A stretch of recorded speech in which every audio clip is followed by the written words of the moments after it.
हार्दिक स्वागत करीत आहे. आमचा लाडका बाप्पा हा दाता आहे, बुद्धिदाता, ज्ञानदाता, सुखदाता. आमच्या संस्कृतीत दानाला मोठं महत्व आहे. अन्नदान, द्रव्यदान, वस्त्रदान, गोदान, भूदान, ज्ञानदान, अभयदान अशा पद्धतीत ही संकल्पना विकसित झाली. महारथी कर्णाने ब्राह्मणाच्या वेशात आलेल्या इंद्राला आपल्या शरीराचा अविभाज्य भाग असलेलं कवच आणि कुंडल दान केले. या दानामुळे कर्णाची शक्ती कमी झाली, त्याचा मृत्यू झाला, पण दानशूर म्हणून तो अजरामर झाला. स्वातंत्र्य प्राप्तीनंतर विनोबा भावे यांनी उभारलेल्या भूदान चळवळीमुळे देशातल्या लाखो भूमिहीनांना जमिनी मिळाल्या. अहो, दान करण्यासाठी मोठा पैसा, अडका, संपत्ती असायलाच पाहिजे असं नाही. हवी फक्त देण्याची इच्छा. दान समाजातल्या कुठल्याही व्यक्तीला देता येऊ शकेल अशी अनेक श्रेष्ठ दानं आहेत. ती म्हणजे रक्तदान, अवयवदान, देहदान. ईश्वराने निर्माण केलेला मानवी देह हा आपला स्वतःचा असतो, त्यावर दुसऱ्या कोणाचाही अधिकार नसतो. म्हणून आपल्या अनमोल देहासंदर्भात केलेलं कुठलंही दान सर्वश्रेष्ठ असतं आणि ते करणं फारसं कठीणही नसतं. आपल्यापैकी अनेकांनी रक्तदान केलं असेल. आपण दिलेल्या रक्तामुळे आजवर अनेकांचे प्राण वाचले असतील.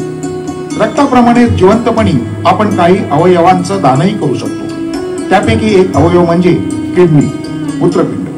आपल्या 2 मूत्रपिंडांपैकी एक आपण गरजूला दान करू शकतो. त्यामुळे त्याचा जीव वाचतोच आणि आपल्यालाही एका मूत्रपिंडावर पुढील आयुष्य जगताना काही अडचणी येत नाहीत.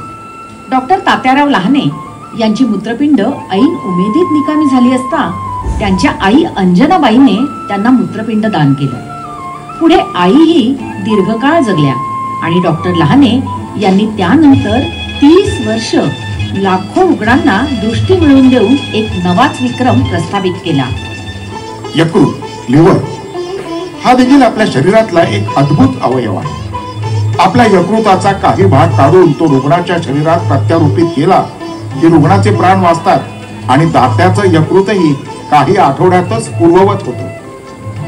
महाराष्ट्राचे माजी मुख्यमंत्री विलासराव देशमुख यांच्या यकृत प्रत्यारोपण शस्त्रक्रियेची सर्व सिद्धता होऊनही केवळ वेळेत यकृतदान न मिळाल्यामुळे त्यांचा मृत्यू झाला होता. यावरूनच अवयव दानाचं महत्व आपल्या लक्षात येईल.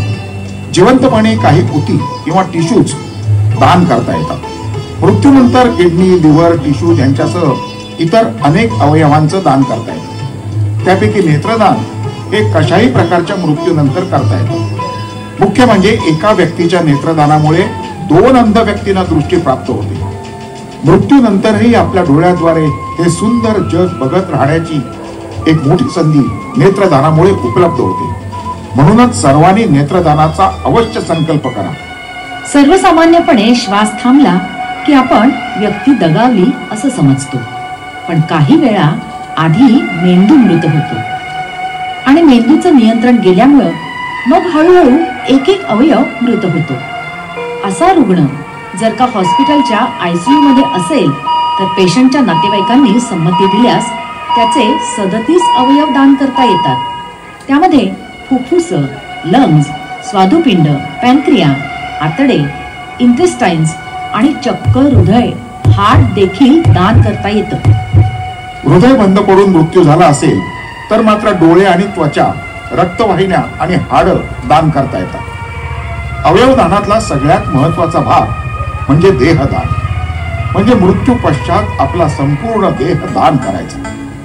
या संदर्भात आपल्या संस्कृतीतील दधीची ऋषींची गोष्ट आठवते. असुरांचा नाश करण्यासाठी देवांना वज्र निर्माण करण्याकरता अस्थी हव्या होत्या. तेव्हा दधीची ऋषींनी आपल्या प्राणांची आहुती देऊन आपल्या अस्थी देवांना दिल्या. पुराण कथातून समोर आलेलं हे कदाचित पहिलं देहदान ठरावं. आपण दान केलेला देह भावी डॉक्टर्सना वैद्यक क्षेत्रातलं प्रॅक्टिकल शिक्षण देण्यास उपयुक्त ठरतो. इतकंच नाही तर वैद्यकीय संशोधनासाठी देखील आपल्या देहाची महत्त्वपूर्ण मदत होऊ शकते.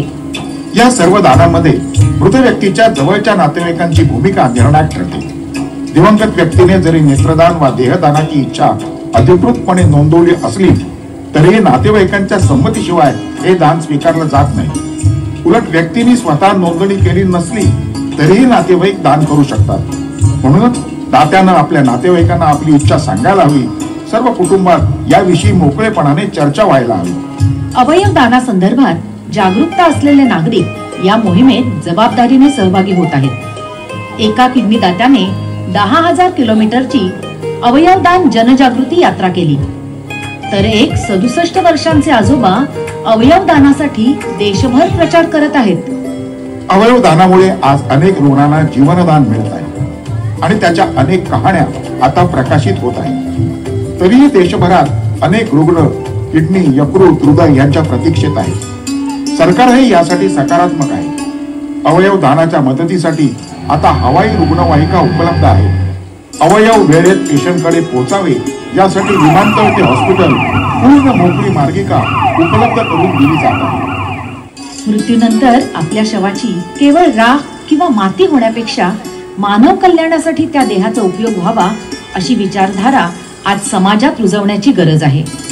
कवी भा. रा. तांबे यांची एक कविता आहे, मरणात खरोखर जग जगते.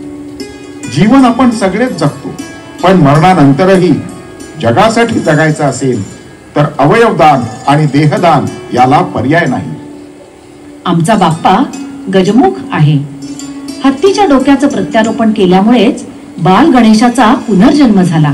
बाप्पा गजानन झाला. आणि म्हणूनच आज या गजानना समोर संकल्प करूया. बाप्पा, देह नश्वर आहे, पण मरणानंतरही हा देह अक्षय अविनाशी होण्यासाठी आम्ही आजच अवयवदान आणि देहदानाचा संकल्प करीत आहोत. इतर सर्व भक्तांनाही यासाठी प्रेरणा मिळू दे अशी तुझ्या चरणी विनम्र प्रार्थना. गजवदन